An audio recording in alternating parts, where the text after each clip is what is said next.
Okay, so before starting a dungeon, before you enter, you need to deal 2 consumable cards to each player. Now you can reveal these or you can keep them secret, but for this example, me going through to show you, I'm obviously playing as 2 characters, so I'm just going to reveal them. Alright, this is the blue character, this is the green character. So to determine who goes first, we each roll a dice. So this is for the green character, and this for the blue character. So the player with the highest roll is going to go first. So the green character rolled a 6, and the blue character rolled a 5. So the green character goes first. Every time you enter the dungeon, you start with the same tile, the entrance tile.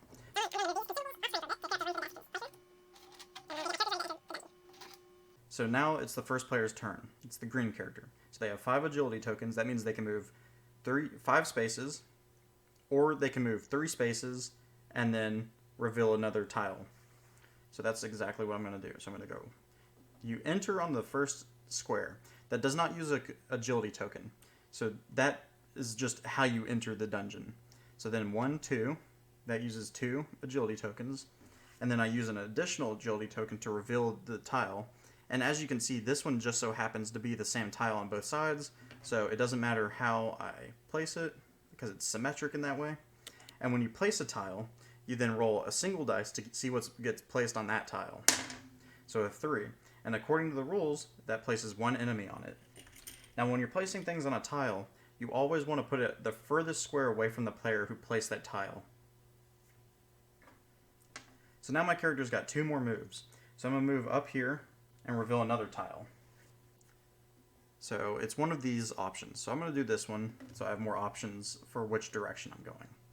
Then I roll to see what goes on that. It's a 3. Another enemy.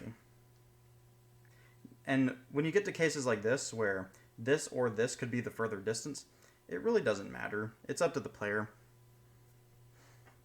So now that I've moved 2 spaces, I moved an additional space and placed that tile, I'm out of agility tokens, which means my turn is over because I can't do anything. Unless I wanted to use one of my consumable cards. But I don't really want to right now, so that's the end of my turn. So at the end of your turn, enemies move towards the nearest player 1 space. So that's how that turn ends. So now it's the blue player's turn. So I enter on the first one, and I want to kill this enemy right here. So that's 3 spaces, and then I enter combat. So I will use the 3 agility. 1, 2, 3. Enter right there. So now when you enter combat, when you're adjacent to another enemy, you roll all 4 dice.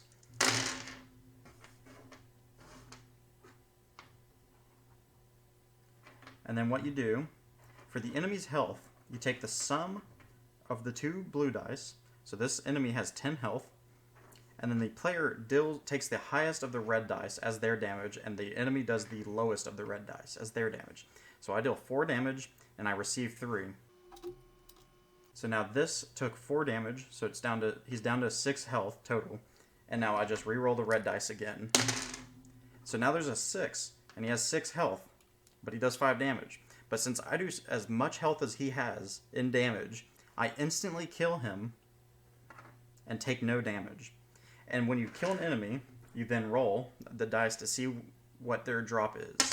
So 4, that puts 1 gold onto that square that they were on.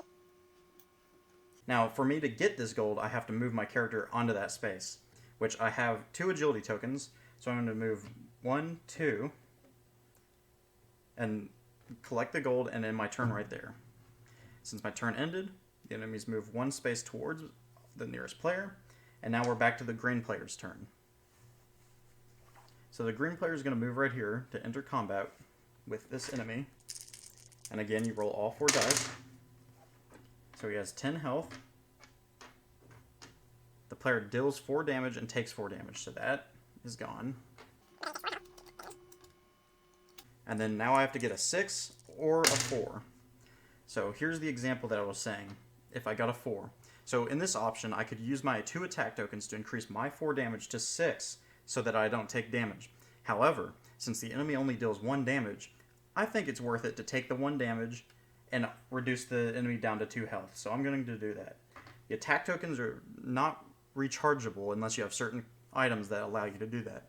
So when you get something like this where you only take 1 damage, it's typically worthwhile to take the damage. So I only have to hit a 2 to kill it. So I deal 5 damage, thus killing it and taking no damage. And now that I killed it, I roll to see what it dropped. A 2, so it drops nothing. It only drops on a 4, 5, or 6. So I moved 1 space. Now I'm going to add another tile here. And right here I can choose to do the center wall or a cross. I think I'm going to do a cross just because why not? So now I roll to see what gets placed on there. 1, so that's 1 gold. And it goes the furthest from my player. So again, it'd be here or here. They're equally far, the same distance apart. So it doesn't really matter. But I'm going to place it here just because I want to. So I have 3 more moves. I'm going to move 1, 2, and place another tile. I'm going to do a hallway so that you have to go to this tile, and maybe I can get the exit tile placed over here. So now I'm going to roll to see what goes on that. Ooh, a 6. So that is 3 enemies and 1 chest token.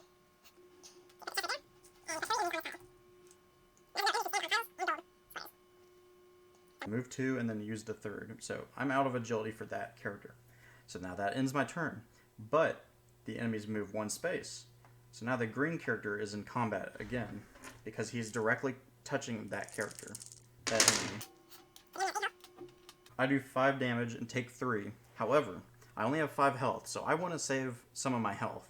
So I'm going to use 3 of my attack tokens to bump my 5 up to an 8, which kills this enemy, and I take no damage. And now I roll to see what they drop.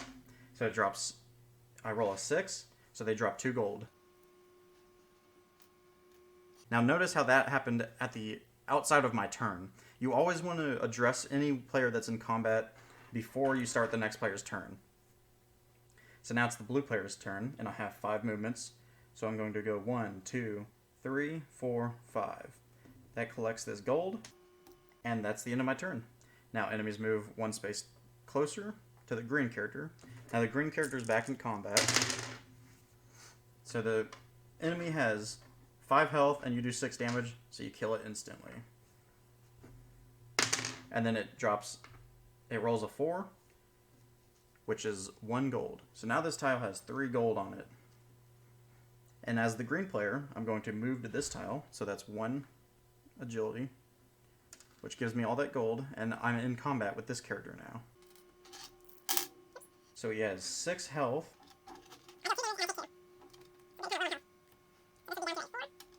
So I need to roll a 3 or above, because I have 1 attack token. See, I roll a 5, I kill it, take no damage, and then I can roll for drops nothing. So now I have 4 movements, so I'm going to move 1, 2, 3. This triggers a chest card, and you reveal a chest card. You redeem this at the merchant for 10 gold coins. So that's pretty cool. You can just hold on to that and turn it into the merchant for 10 coins.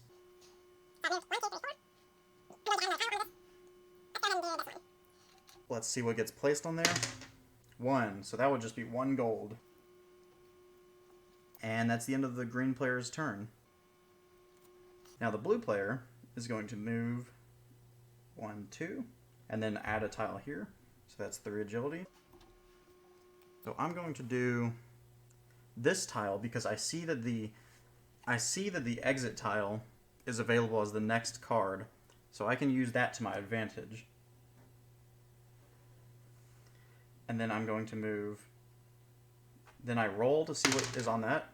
So it's 5, so that's 2 enemies. Then I have 2 movements available.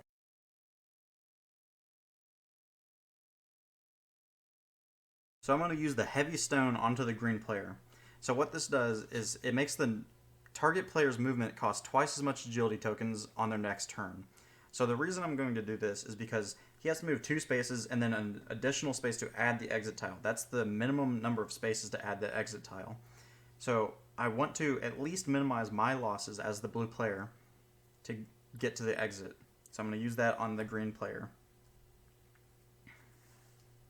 So I have 2 more movements. So I'm going to start moving towards the green player because I know that he's close to it. So 1, 2. That ends my turn. Enemies move towards the nearest player. My agility gets returned.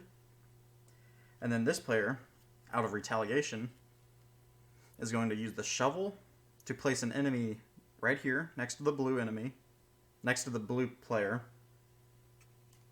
and the wet noodle, which makes the blue player not be able to use attack tokens on their next turn. And then this player moves 1, 2, that uses 4 because the heavy stone is active, and then places the exit tile. So now we roll to see what gets placed on the exit tile. So 1, that would be 1 gold. Now, on the exit tile, you do place it on the exit because that is the further spot. Now, when you place the exit tile, the player who places it gets to add an enemy to every tile. Generally, you want to put it in the middle of each tile, but when you have something like this, the player who places it gets the priority and can place enemies wherever they wish.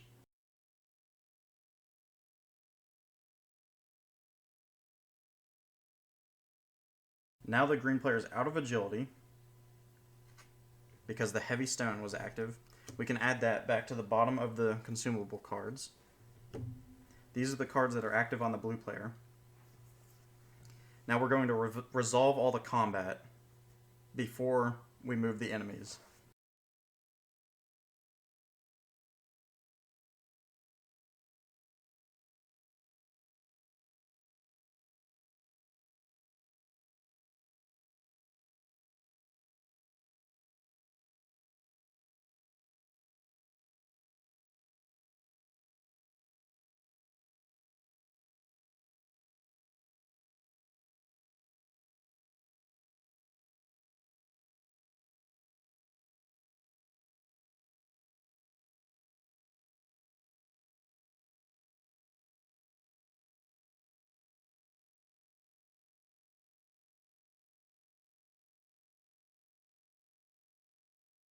So now that I've finished all the combat, it's now the end of the green player's turn.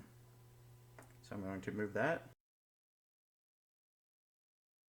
So now the blue player is in combat again. I'm going to move these cards back to the consumables. It's still not the blue player's turn yet, so the wet noodle card is yet to apply. That's only during their turn. Okay, so now I'm in combat with this character as the blue player.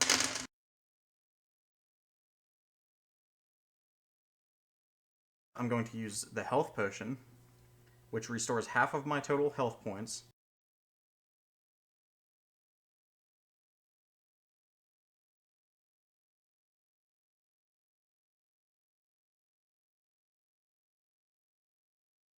More gold right there.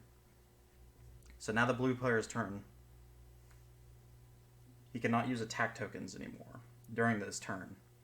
So 1, 2, 3, 4, 5. So now I'm in combat with that guy. Actually, I'm going to move 4 because at the end of my turn, it can move towards the blue player or the green player. So I'm going to end my turn. All these enemies move towards players. So I'm going to resolve the green player's combat first.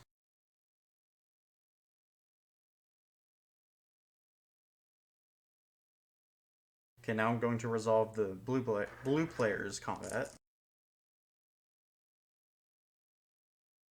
So now it's the green player's turn because that was just combat. He's got 5 movements and 1 health. So 1, 2, 3, 4. And he's out of the dungeon.